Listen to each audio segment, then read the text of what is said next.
चतुर्थी क्रम बारात का कई दिनों तक ठहरना, सप्त ऋषियों के समझाने से हिमालय का बारात को विदा करने के लिए राजी होना, मैना का शिव को अपनी कन्या सौंपना तथा बारात का पुरी के बाहर जाकर ठहरना। ब्रह्मा जी कहते हैं, तदंतर विष्णु आदि देवता तथा ऋषि कैलाश लौटने का विचार करने लगे। तब हिमालय ने जनवासे में आकर सबको भोजन के लिए निमंत्रित किया।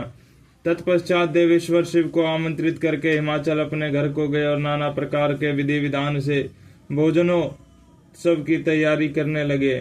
उन्होंने प्रसन्नता और उत्कंठा के साथ भोजन के लिए परिवार सहित भगवान शिव को यथोचित रीति से अपने घर बुलवाया।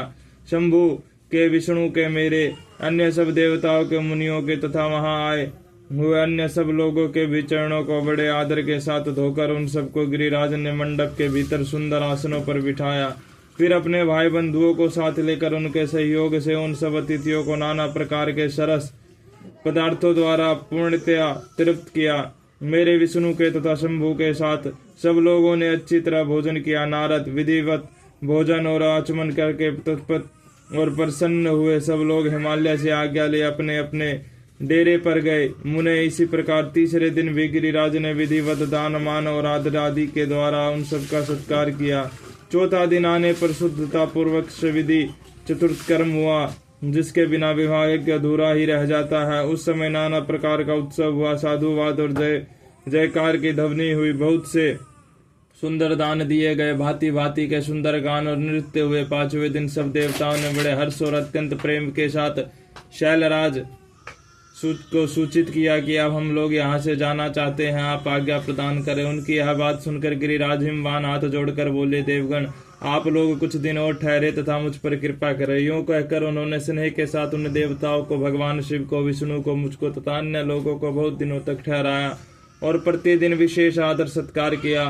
इस प्रकार देवताओं के वहां रहते हुए बहुत दिन बीत गए। तब उन सब ने गिरिराज के पास सप्त ऋषियों को भेजा। सप्त ऋषियों ने हिमवान और मैना से समयोचित बात कहकर उन्हें समझाया, परम शिव तत्व का वर्णन किया तथा प्रसन्नता पूर्वक उनके सौभाग्य की सराहना की।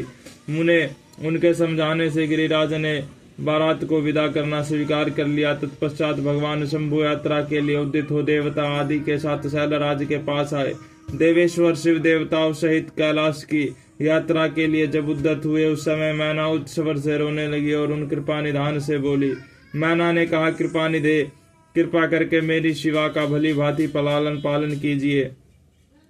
आप आशुतोष हैं, पार्वती के शस्त्रों अपराधों को भी क्षमा कीजिएगा। मेरी बच्ची जन्म जन्म के में आपके चरणारविंदों की भक्त रही है और रहेगी। उसे सोते और जागते समय भी अपने स्वामी महादेव के सिवा दूसरा किसी वस्तु का अशुद्ध नहीं रहती। मृत्युंजय आपके प्रति भक्ति भाव की बातें सुनते ही हर्ष के आंसू बहाती हुई पुलकित तो उठती है और आपकी निंदा सुनकर ऐसा मौन साध लेती है मानो मर ही गई हो। ब्रह्मा जी कहते हैं, नारद ऐसा कहकर मेनका ने अपनी बेटी शिव को सौंप दी और उन दोनों के सामने ही स्वर से रोती हुई वह मूर्छित हो गई। तब महादेव जी ने मैना को समझाकर सचेत किया और उनसे विदा ले देवताओं के साथ महान उत्सव पूर्वक यात्रा की। वे सब देवता अपने स्वामी शिव तथा सेवक गणों के साथ चुपचाप कैलाश पार्वती और प्रशिष्ट हुए। वे मन ही मन शिव का चिंतन कर रहे थे। हिमाचलपुरी के बाहरी बगीचे में आकर शिव सहित सब देवता हर्ष और उत्साह के साथ ठहर गए और शिवा के आगमन की प्रतीक्षा करने लगे। मुनीश्वर इस प्रकार देवताओं सहित शिव की श्रेष्ठ यात्रा का वर्णन किया गया।